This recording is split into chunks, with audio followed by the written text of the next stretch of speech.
A good contract is worth its weight in gold. Are you a creative entrepreneur who contracts your services to others?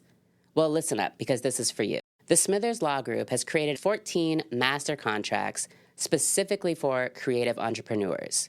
These contracts are industry specific, they're fully customizable, and you only pay a one-time fee.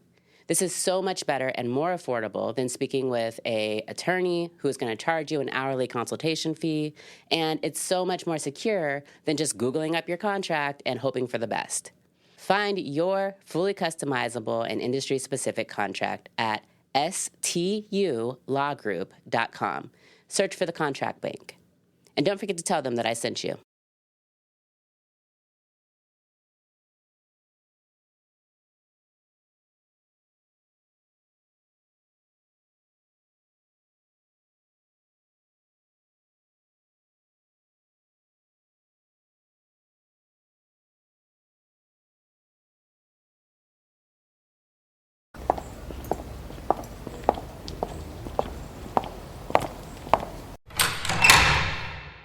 I was raised in a strong Black community that was a small kind of blip in a larger, predominantly white space, which a lot of times was not very welcoming for people who look like me. But I was always told that, I am worthy. I belong in the spaces in which I am, and that I am whole and I am enough. You are enough, your listeners are enough. And I think that with we take that intrinsic value that cannot be taken from us, regardless of how our work environments or our communities interact with us. And as long as you hold fast to that, I think that you'll have the confidence, or at least the resilience, to move forward and create these safe, brave spaces where they don't naturally exist. Repeat after me. I bring more than diversity. I bring irreplaceable perspectives. Hey friends, my name is Whitney, and I'm the host of Impostrix Podcast, the show that validates professionals of color navigating imposter syndrome and racial toxicity in their career. Join us and be validated. You got this. Hey, and welcome back to Impostrix Podcast. I am looking forward to this conversation. I'm speaking today with Dr. Katrina Gipson, and how I kind of ran into Dr. Gipson is because I was on LinkedIn and somebody else had posted an article that Dr. Gipson wrote. And the title of the article is Black Women Don't Owe You Likability. And this article is about how Black women are cast as unlikable or aggressive. And it's kind of how I took it, was a kind of pigeonholing into the moment that we show our feelings, or the moment that we set boundaries, we become angry, the angry Black woman stereotype, or we are expected to be the strong Black woman. And so if we're not being the strong Black women, then we're angry. And so I read the article and felt as though I needed to get Dr. Gipson on the show. And so I'm really excited to have you here. If you would go ahead and introduce yourselves and tell me what identities do you bring to this conversation? Sure. Well, first of all, thank you so much for having me, and thank you for reading my article and allowing us to use your platform to really address this issue. So, what led me to write this topic? Well, unfortunately, it was my lived experiences. I identify as a Black African American woman. It is a lens through which I see the world, through which I experience the world, and probably of greatest significance, it is the lens through which the world experiences me. While a lot of my identities, I think it's important to focus on the intersectionality of our identities, but I think particularly in the field of medicine, where people who look like me are quite a rarity. Black women make up less than 3% of physicians, and it definitely shapes how I see the world, how I interact with my patients and colleagues. And I think that in addition to just being a marginalized member of this community, I think that in addition to just bringing light to what that means, it also helps me bring a significant point of view for my patients. It allows me to advocate for them in ways that maybe people who, even though their intentions are in the right place, just don't have that lived experience with which to advocate for their patients. So it's a complex sense of identities that led me to have these experiences that led me to write this article. Thank you. And so you're an ER doc, right? Correct. Yes. Okay. Awesome. And so one of the fascinations that I have is your background also with having a master's in public health. And as I understand it, when you wrote this article, you were a fellow in a writing program, if you will. So I'd love to hear a little bit more about that because I think um, we as professionals, and particularly professionals that hold a lot of power, where like our professions themselves hold a lot of power, people will listen to us as a lawyer, as a doctor. I love to see when we kind of stretch outside of the circle, if you will, of treating patients, to be able to Mm-hmm. learn, teach, engage with people on other issues that are important. And, we may get into later how racism affects our physical health, which I'm sure you have a lot of experience researching. But I'm interested to know how you got into writing in this way, how that became a part of your work. Sure. So I arrived at this stage in my career through, I think it's multifactorial. First of all, I, like a lot of people in healthcare, were just extremely burned out and frustrated during and after the pandemic, particularly working on the front lines. For us, we were able to see, when I say we, I mean the collective, American citizenship, because for those of us within healthcare, we knew about overcrowding in hospitals, people being underinsured and uninsured, and all the social drivers of health that cause people to end up in the emergency department when perhaps they might be better served in a primary care doctor's office. However, with the pandemic, I think that this led a lot of things to kind of the front lines. These are things that were not just being targeted toward a niche audience for people who were in healthcare and or healthcare adjacent. You could turn on your television, regardless of your platform of interest. We're talking about healthcare. We're talking about pandemics. We're talking about the social drivers of health. We're talking about gun violence. We're talking about racism, and we're having these conversations within the context of it being a public health crisis. And for some of us, this was a new slant on which to look at these things. Gun violence isn't something that maybe it's just pigeonholed in certain environments as the media would like us to think. We're all affected by this, regardless of your race, your class, your gender, where you live. This is a public health crisis, and organizations started talking about this in that context. For me personally, I've always loved to write, but I think that being a physician, and I felt like I was always having to choose between the way in which I write. Like, no, only so many people are reading New England Journal and these kind of Ivy Tower type publications. So for me, I became a Public Voices Fellow of Academy Health in partnership with the Op-Ed Project. And the Op-Ed Project partners with a lot of organizations, but their main focus and their goal is to write to change the world and to give platforms to people who normally don't have a voice. If you were to read editorials and other major platforms, a lot of those that slash the vast majority of these publications are being written and edited by white men. And of course, everyone has something to say. Everyone's experiences are unique, but white men are only a small percentage of the citizenship of the community. And it's about time that we start to pivot and make sure that all of our voices are being heard. And for me, this was an excellent way for me to say things that I may not be able to say in the context of a research journal. And it really placed the value on the fact that my lived experiences are valid. I know that the experiences that I'm having are real. A lot of times we try to gaslight people and tell them, race doesn't exist, racism doesn't exist. This was just this isolated incident. And we know that that is not true. So I took this opportunity to use my lived experiences to amplify not only the microaggressions and the racism that I experiences as a Black female physician, but it also gave me the opportunity to give light and to give voice to the experiences that people of color have when they interface with the medical field. I mentioned gaslighting as a powerful tool. And I think that when we think about medical racism, a lot of people might focus on one or two cases like Tuskegee Airmen, Henrietta Lacks. Those are things that happened long ago and they don't affect us.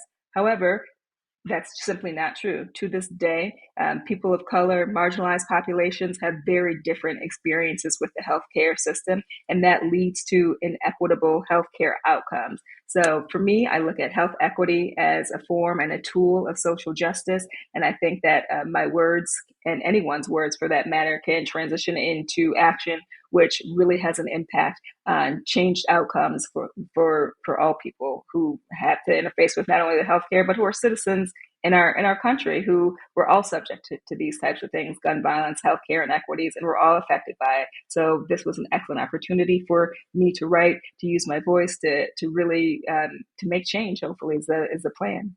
Yeah, you said a lot there that triggered for me, like just memories, or like familiarity experiences with exactly what you're talking about. And one of the things in season one, I had on multiple guests, some who were academics, some who were like practicing in their field, doing the thing that they do, but all of them Mm-hmm. talked about kind of the barrier to writing in academics and to our voices being heard, in the ivory tower, if you will, as far as getting into journals and writing, for other researchers. And, many of them talked about wanting their work to reach people like myself, the average consumer who wants to know this information and is not going to pick up a medical journal or a legal journal or a psychiatric Mm-hmm. journal or whatever the case may be. And so I'm really, I'm personally finding the value in folks like yourself who can write in journals if you want to, and deciding instead that you want to use your voice in a way that is accessible to a broad group of people instead of a specific group of people. So I'm really grateful for that. The other thing that you mentioned around medical racism, reminded me of an experience that I had giving birth to one of my sons, who, Mm-hmm.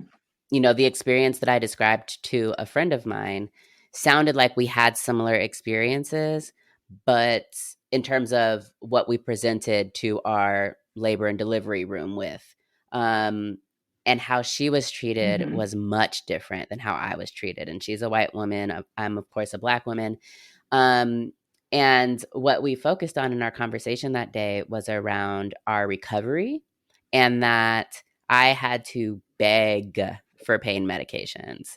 And Mm-hmm. they were just giving her the pills.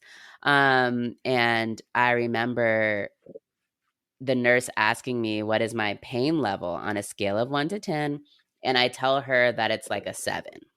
And for me, 7 Mm-hmm. is bad. But she said, "Oh, well, we're just going to wait till it's a 10 then." And I remember feeling like, "Wait until it's a 10. So next time I just need to say it's a 10. If I'm only going to get pain meds at a 10, then I just need to say it's a 10." Like, why are we having to argue about whether or not I feel like I need something more than Tylenol or ibuprofen Mm-hmm. after I just pushed a child out of my body? Like, why are we having to Right. have this conversation? Um, and I know a lot of people with similar experiences, and those experiences until recently, like until the last couple of years, weren't experiences that I would have even been able to identify as medical racism. Mm-hmm. Because one, maybe I'm just not talking to white people about their experience. Like I go, I get my treatment, and I assume that everybody's getting the same treatment.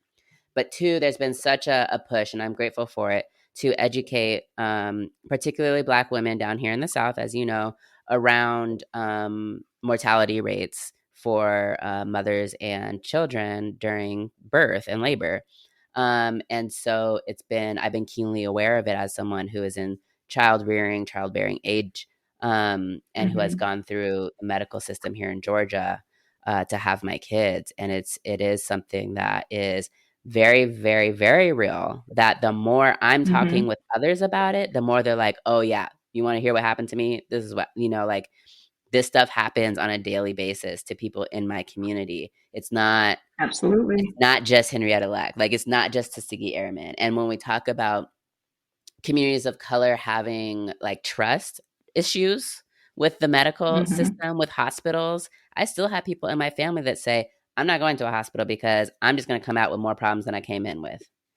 Or I'm not Mm-hmm. going to the Mm-hmm. hospital because I'm just going to get sick there. Or I'm not going to go to the hospital because they're not going to listen to me. And I'm just going to have to sit there for hours and hours and hours. I'm going to tell them what's wrong. They're not going to listen to me. They're going to send me home with some drugs that I don't even want. And so it is very interesting.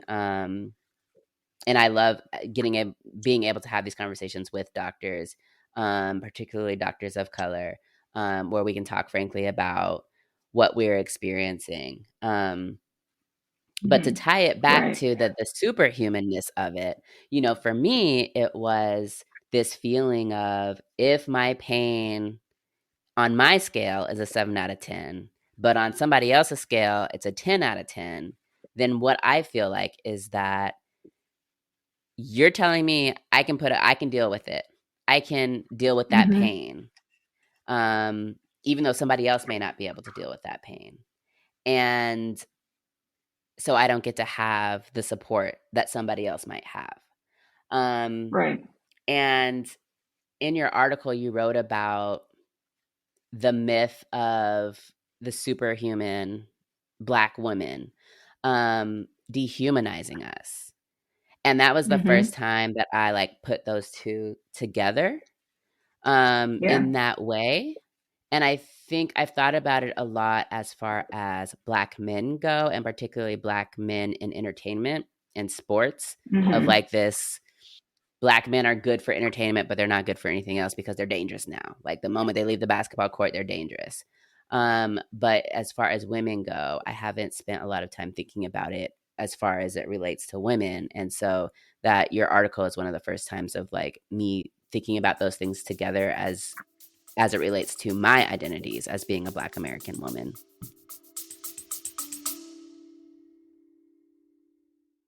Hey, y'all. So let's switch gears for just a minute. We talk so much about empowerment of folks of color on this show. And now I want to take a second to talk about our legacy. It's so important that as we're out here doing our thing and making that money and trying to be the people that we want to be for our communities and families, that we get our estate plan together. And I know estate planning can be overwhelming. We've got your back. Our team is here to guide you every step of the way. Wills for the People is an estate planning practice that prioritizes creating and advancing generational wealth, particularly within families of color and middle-class families.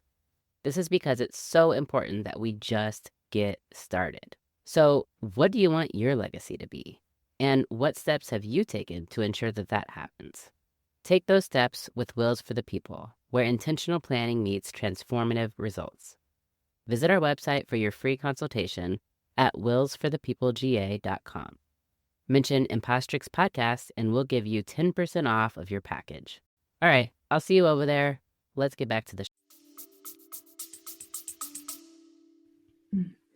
Well, you brought up a lot of important points there that I think it's important to unpack. I'd like to start off by saying that I hate that that was your experience with, and what should have been one of the most happiest, joyous parts of your life. However, it's even worse that this is not an isolated experience, and a lot of things that we need to remember. And you are an educated professional. You have resources. Things are even further complicated for women of color who may not have your education or your support system. But these are real experiences that people who look like us have. And I think that this stems from the strong Black woman stereotype as far as minimizing your pain.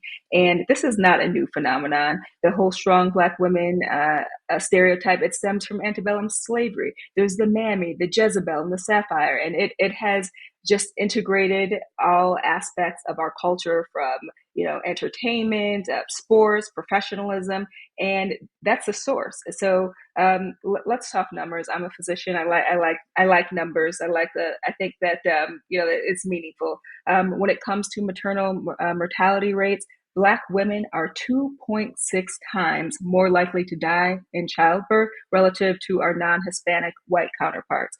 We experience, for every 100,000 childbirths, 70 Black women die.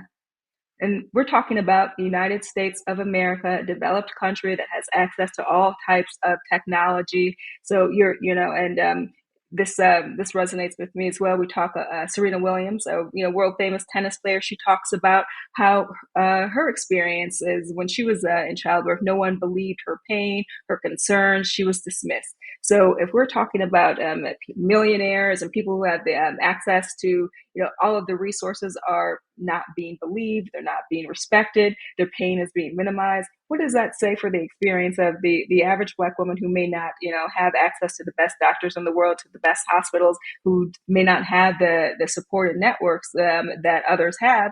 They're experiencing the same types of things where our pain is being dismissed,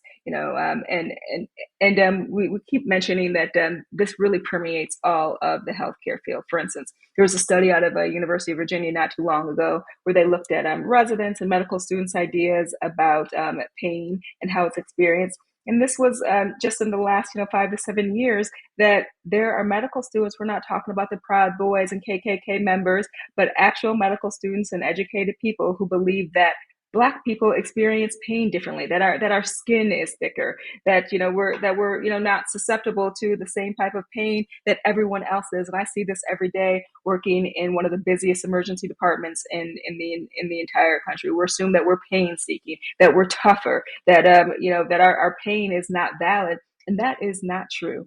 I think that when we started talking about the strong Black woman, maybe in the last several years or so, is for the purposes of empowerment and just really emphasizing the resilience that one must have when you move through a world that was not meant for you, that does not validate you, and that does not support you. I think that the sentiments were important, and that we do need to be resilient and whatnot. However, not to the extent to which it detracts from our humanity, from our ability to experience pain, and these just unrealistic expectations of what it means to move through the world and look like us. We're not allowed to react. We're not allowed to respond in ways that fit the microaggression or the racism that we experience. But we're supposed to be strong through it all. And like I said, I think that it detracts from the complexity of our identities. It detracts from our experiences, but of greatest concern is that it can be deadly when our pain is ignored, when our plights are placed last in political, movements. We're human, just like everyone else, and unfortunately, our humanity is detracted from when others don't see it, when we're treated in different ways. But there are ways that we can counteract that, and I think the first step is acknowledging that these things are real, and everyone has a vested interest in a healthier society and a more diverse society, in a society where everybody's humanity is not only acknowledged but catered to and responded to in ways that have meaningful outcomes. Yeah, absolutely. And bringing it into kind of the professional work environment, one of the reasons, like, I Mm-hmm. kind of felt like my falling upon the article that you wrote was a little bit serendipitous or coincidental, because I was going through a kind of pseudo review process at work, if you will. And at the same time, Mm-hmm. one of my friends had sent me I think it was like a Twitter video, a social media video of a Black woman complaining or expressing the complaints of people that were in her immediate, like, online community. And this Mm-hmm. community was for Black women of color, evidently. And many people were commenting in her community that they were getting feedback on their performance evaluations, that they weren't engaged or as engaged as their bosses felt like they should be, or that they weren't as friendly as their bosses felt like they should be, kind of tying that to customer service and using these types of terms. For me, language around my tone in emails has been used Mm-hmm. in my performance evals. And so, I reviewed this video, and this woman is just kind of like venting about how essentially it comes down to our likability and how our Mm-hmm. likability, or how we're showing up today, and whether or not we're making this environment comfortable for you, white person, winds up on our performance evaluation and winds up as a thing that we are being penalized for. And maybe now we're not Mm-hmm. being considered for a promotion, or we're not being considered for a lateral job change that we're interested in, that may be public facing, because we are not nice Mm-hmm. enough, if you will, or we're too real, or we are, what is it? One of my friends mentioned something recently, that her boss told her that she's confrontational, and her boss was viewing it as a good Oh, thing. Her yes, boss was yes. like, why don't you go speak to this person, because she's confrontational. She's not going to let you, you know, I don't know, do whatever you want, or she's gonna help you. Her confrontationalness is going to help you. Um, and so it came at a time for me where all of these messages were coming to me, and I'm personally experiencing it. And so to see your article was so validating, because I was like, yes, like, again, I didn't have the language to put all of these together quite like I'm now able to, and tie this back. Like, I definitely knew, and felt, especially when I'm being tone policed, the the angry black woman trope Mm-hmm. alive and well in my life.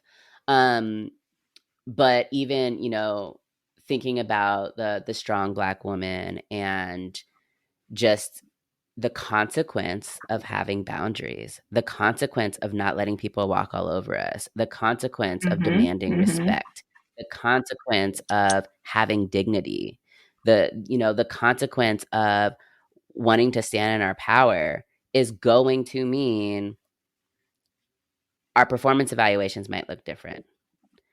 Or, we may be dinged for this, where other people, where these types of characteristics, this boundary setting, this confrontation, this, go-getterness, is celebrated in white men. Right. Mm-hmm.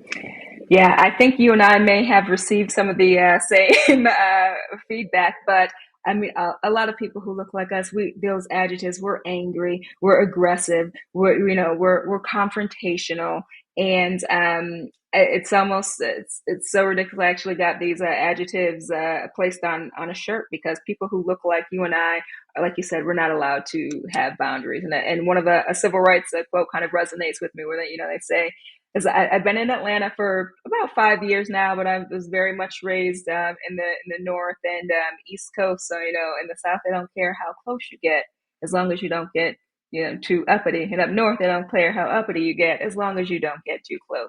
And a lot of my professional experiences have resonated with that. For instance, as Black women, our environment interacts with us very differently and responds to us very differently. We are going to experience a disproportionate amount of microaggressions and racism, whether it be from patients, colleagues, customers, whomever the population of interest may be. However, when we respond in kind, the emphasis will be more so on the nature of our response and our tone, as opposed to the nature of the inciting racial microaggression.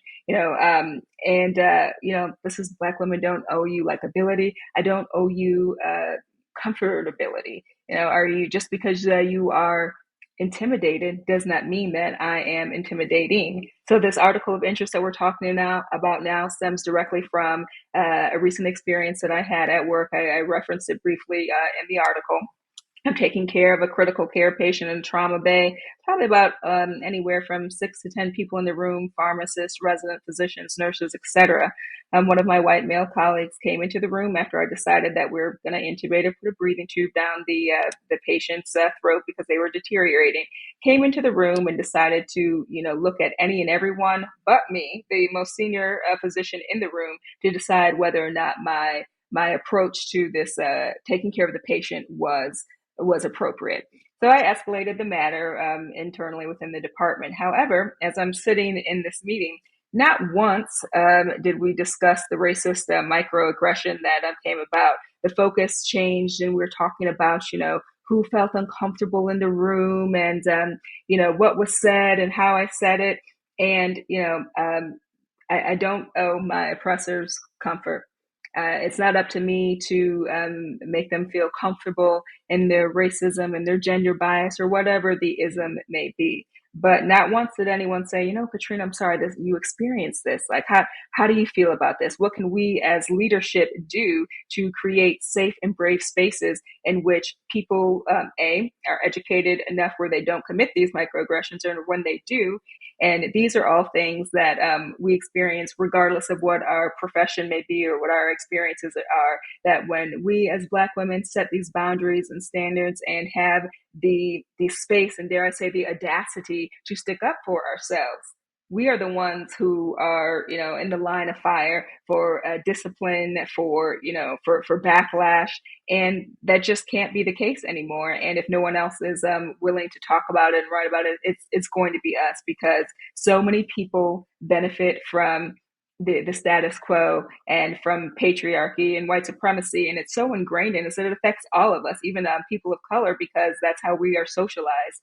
But these types of experiences are real. And when Black women set these types of boundaries and we're willing to stick up for ourselves, I think there's a recent article in Harvard Business Review that shows that when we have these experiences and respond in kind, it's more of a reflection of as who we are as an individual, regardless of how appropriate the response was, if it fit the initial aggression. It's going to be a reflection on me as an individual and my personality, and I'm combative and I'm upset and I'm angry, and it's completely taken out of context for the system and the individual that felt so emboldened to completely disrespect and or disregard my medical decision making, or to use a slur, whatever the case may be. But it's always, we have to hyper analyze how we responded and if we responded, and did somebody feel uncomfortable. But if you're not willing to feel uncomfortable, then you are not willing to grow. And if you want to stay in the same place that you are, then you're going to get left behind. Yeah, that's right. I was thinking about, as you were talking, a situation that I had in a workplace once where my supervisor, who was a white woman, went off on me, yelled at Mm, me, arms waving, very dramatic in front of some other people around a decision that mm-hmm. I had made. And she came back to apologize, which was great. She came back to apologize and acknowledged, the wrong that had happened. But I just remember feeling like, if I did that, like, Mm, I would have been at least on probation, maybe fired, but at least on mm-hmm. probation. Um and the people around me would have, written to their supervisors or whoever. Like, it wouldn't have just ended with her apologizing. She would have gone to HR or something. Like, for me, I didn't even think about it. Like, I was at a point where, like, it didn't even occur to me to go to HR about how she had treated me at that point. Um, Mm-hmm. but, like, we are not given that same kind of deference and that same kind of grace of, like, this was a bad moment and it's not okay. And it was a bad moment. Because yeah, if that were me, then it'd be over. Like, it'd be Oh, over. yeah, immediately.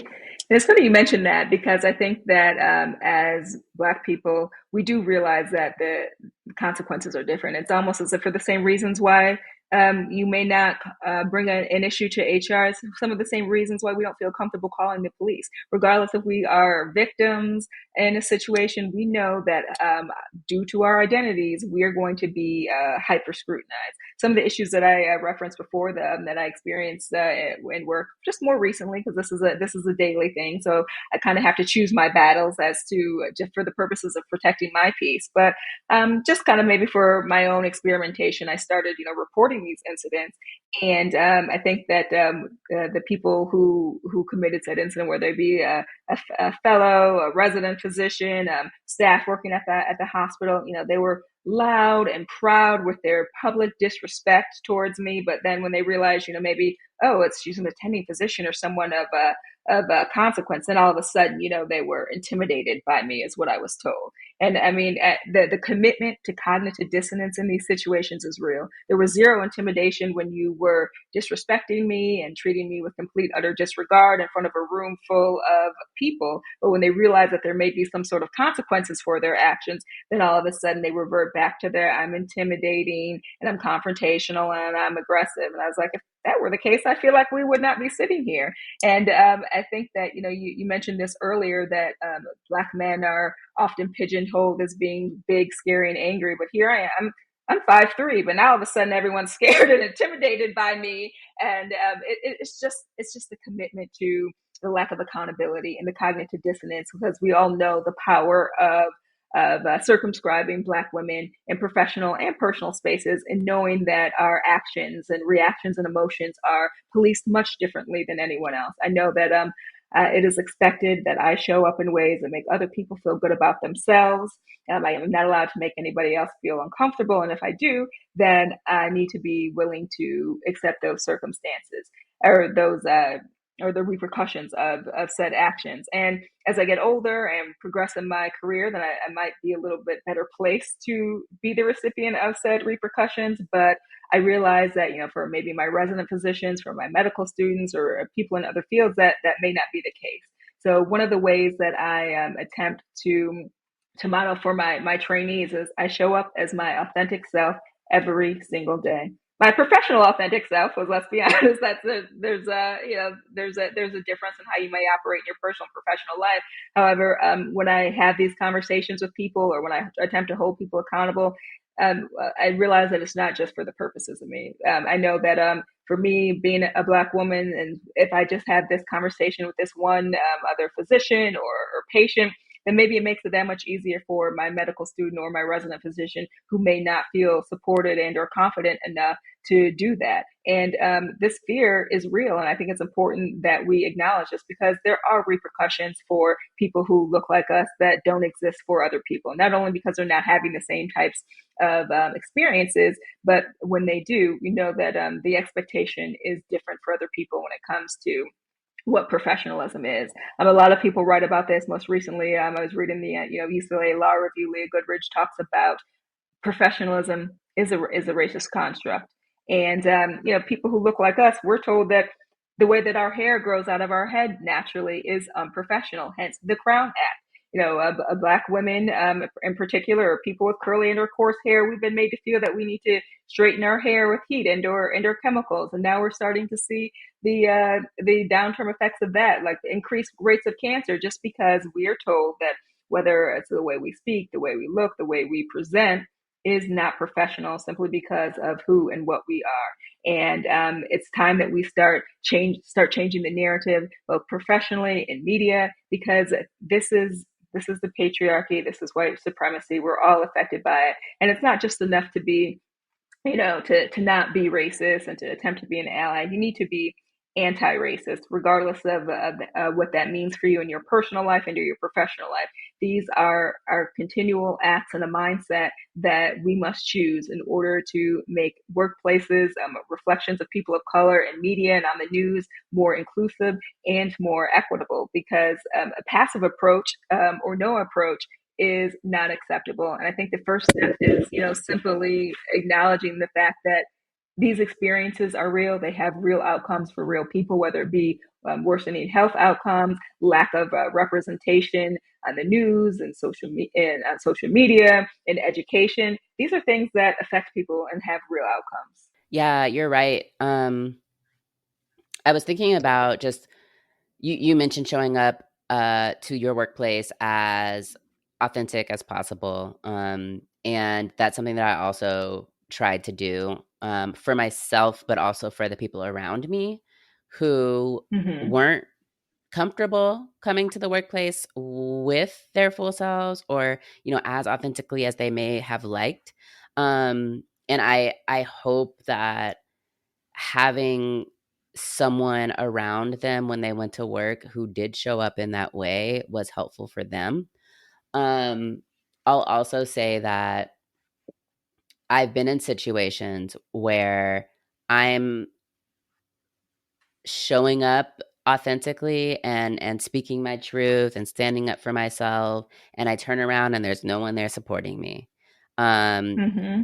People will say that they are allies, they will say that they support me, they will say that they're grateful for me speaking up or me saying this or me saying that. But there's a difference, like when you don't Mm-hmm. got skin in the game. And so one of the things that you Yeah. and I talked about pre-recording is this idea of like allyship versus, acting in solidarity. And I think that for folks that are listening, everyone, not just white people, because the thing is, as people of color, as women, we're still needed to be in solidarity with Mm-hmm. people who are experiencing stuff in the workplace. And so for me, one of the most helpful things as the person who is going to say something is to have Mm-hmm. support, like have backup, have someone Yes. who can witness this, who can, show up and second my concern when I'm raising it in a meeting. Um, because otherwise, what I experienced is that I just turn into that person. I just turn Right. into the person that needs to be managed instead of the issue needs to be addressed. Instead of like, this Mm-hmm. is a systemic issue, it turns into an individual thing. And I think that's how um, systems of white supremacy can perpetuate in our workplaces, is when people in leadership have the opportunity to write it off as a single person's problem. And Right. so, that's what I would say for folks who are listening. If you're listening to this and you're asking yourself, okay, so like what do I do for myself and for others to help start changing the narrative of the angry black woman and the strong black woman, and um what is my role in doing this? And if you're somebody that doesn't Mm-hmm. think that you can show up and do these things like for yourself, then maybe a good first place to start is doing it for somebody else. Is, somebody raises their hand in a board meeting and they say, well, I witnessed this happen and I felt some kind of way about it. Even if they don't use the perfect language, then a great opportunity for Sure. you is to say, oh yeah, I saw that too, and I had questions about that. Mm-hmm.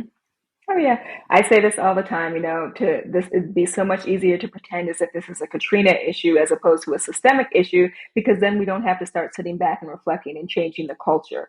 And a lot of reasons that people don't speak up, either because some people, I'm not making the argument that they don't care. Some people, they just realize that there may be no change, or there's, nobody wants to be seen as the squeaky wheel. But after a certain point, you can't just send them a message after the meeting. It's like, oh, yeah, I'm so glad you said something. I was just too scared to speak up. You know what? Well, we have fear too. Once again, we're not just the strong black women. This adversely affects me too. I'm a human being. It affects me emotionally, mentally, and physically, to feel perpetually under attack in professional spaces without the type of support that I think that I should be met with. But allyship is, I say, is more than a sticker on a badge. But I think with the pandemic, a lot of us started wearing like the black power fist, and we had the rainbow flags. That's nice. That's a first step. It can make people feel comfortable. It can make people feel seen. But if you are not getting hit by the stones of being thrown at the group for which you claim to be an ally, then you are not an ally. You need to be able to speak up. You need to understand that doing so will be met with some adversity, and you are going to be uncomfortable. And I realize that everybody, has different stakes and more to lose. However, if you're not comfortable and have been unscathed throughout this process, regardless of, your heart being in the right place or not. You're simply not an ally. And I think that when we talk about these things, it's important to place an emphasis on action. It's one thing to talk about these things. I think that it's cathartic. It builds community. It particularly, and when some of us are in communities where we're the lonely only, and we're made to feel that you're all of this is in your head, it's not real. And I think that these conversations are important, but I think it's even more important to meet these conversations with action. And people know that representation matters, or else DEI would not be under attack. Certain books would not be under attack. The far right would not be attempting to take away opportunity from people of color and women and other marginalized communities. So we know that these things matter because they don't want us to have access to these things. I think that protecting DEI, diversity, equity, inclusion is, of course, as a step. However, per a study in 2022, 63% of DEI leadership are white women. Now, and I think that all people have a space and voice in this collective conversation. But if even DEI is not reflective of the diversity that we're attempting to propagate in education, and professionalism, then we're missing the mark. I think that DEI should represent the leadership, and the initiative should be led and run by people who experience the racism, the microaggressions, the gender bias, et cetera. So I think we need to look at who is in DEI, what DEI means. It's more than about just race and gender. It's about socioeconomic status. It's about able-bodiedness. It's about sexual orientation. And these are things that, various legislators are attempting to make it even more difficult to talk about, because when you know better, you do better. So if we don't have the knowledge of these experiences, the historical ideology of all these stereotypes, we talked about it leading back to slavery, and the fact that this whole racism in medicine isn't something that began and ended in the past, and it's something that continues to manifest itself as ways like slaves were used as basically guinea pigs and study subjects, and still we as people of color have different experiences with the healthcare field that results in poor outcomes, increased morbidity, increased mortality. These things are real. And I think that having representation in education and looking into what DEI programs mean, both in the private and public sector, are going to be the things that make these conversations possible. It brings the appropriate people into the room. And for me, as a medical professional, I think that issues such as DEI are just as important as other topics such as cardiovascular health, as or nephrology or renal health. People who are going into these fields need to learn about it to have improved healthcare outcomes. But if there's no one in the room with skin in the game who recognizes the links between all these types of issues, then we're going to continue to produce physicians and nurses and healthcare providers that think that Black people have thicker skin and experience pain differently. We're going to continue to see increase in morbidity and mortality for Black women in childcare. And these are the things that we need to discuss. It's the social drivers of health. It's the etiology of the racism and the discrimination and microaggressions. And if we're not talking about these things, then we're going to continue to turn a blind eye to the individuals, organizations, and legislators who are attempting to take out all of the tools that we're using so that health equity can be a tool of social justice. So we've got to keep ourselves educated. We've got to make sure that the appropriate people are in the room when these conversations are being had, and that not only appropriate voices in the room, but they're being heard and being respected and being trusted. Yeah, and I think like the one space where I might depart from you a little bit is in being DEI folks, DEI directors needing to be folks of color or other marginalized people. Now, I do think they need to be marginalized, but not necessarily by race. And I think that the reason I say this is because I think that racial justice work, equity work, anti-racism work requires white people, and it requires white men, and it Mm-hmm. requires white women, and it requires people with power. Because what we're seeing is that, and what we've seen forever, is that people of color don't have the power all the time to be able to make the change that they want to see. And sometimes we need a conduit. And sometimes that conduit needs to be somebody that other people will respond to. If it's not me, then you can be it, type of thing. And what you're saying about making sure that voices of people impacted are heard, I think is so important, because I don't think, and what I don't want to see is a white DEI leader doing this by themselves. Because I Mm-hmm. don't have the faith in the experience of a white person to be able to do this by themselves. I don't have the faith that that person knows enough about what the experience is.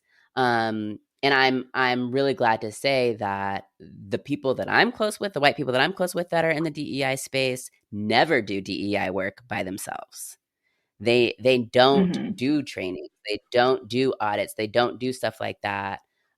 They don't take money from organizations to do work by themselves because they acknowledge Mm-hmm. where they're at. They acknowledge the privilege. They acknowledge that they don't have all the answers inherently from a sense of having experience. I think that's really important Mm-hmm. in this work in terms of the humility and the self honesty that's required Mm-hmm. for us to move forward as anti racists, white or any other race.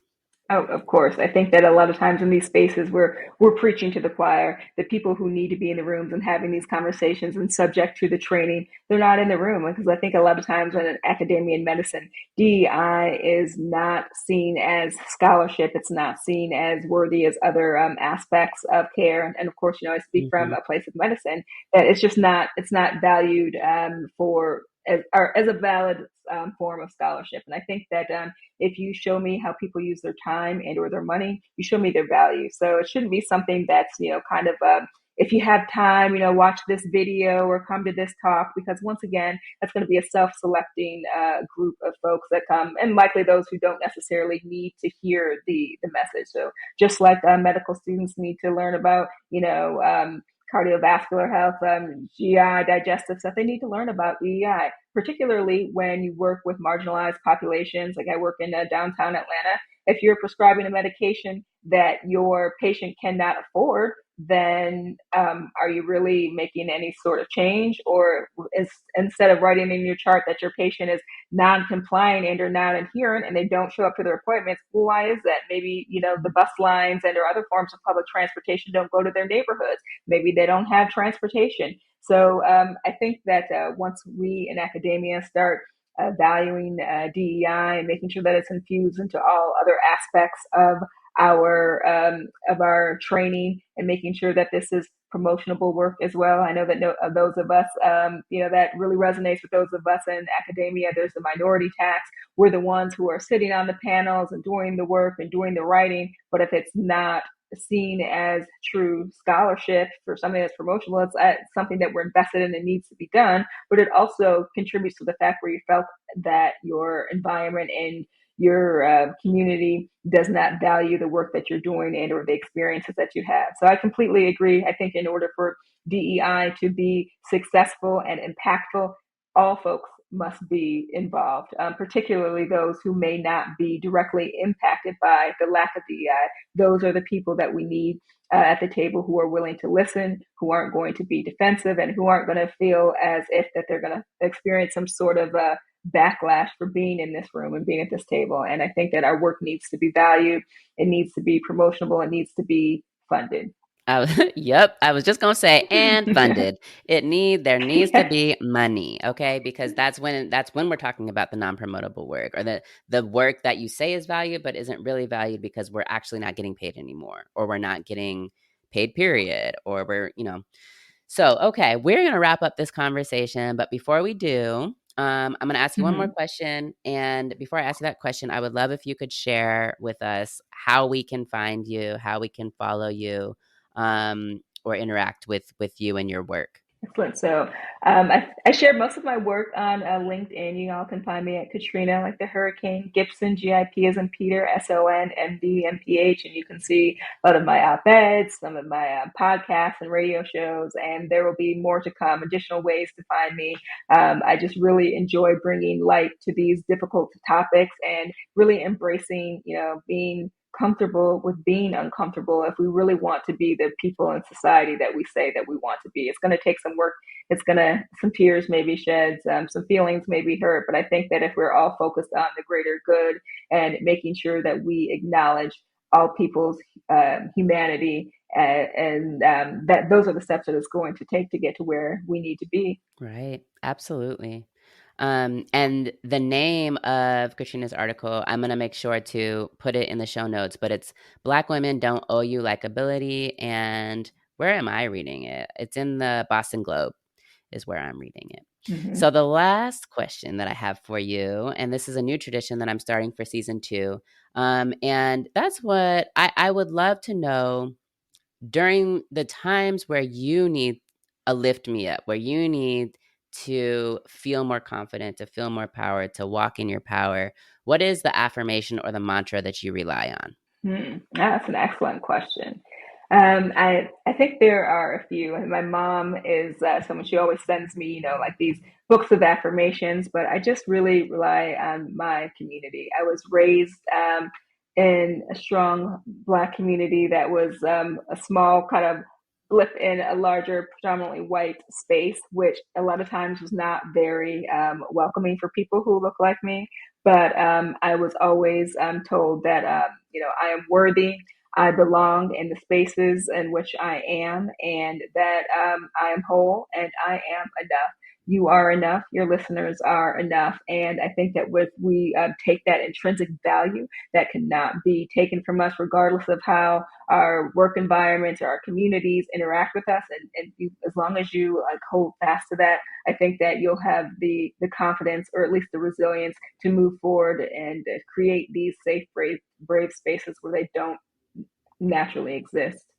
You're Yeah. enough.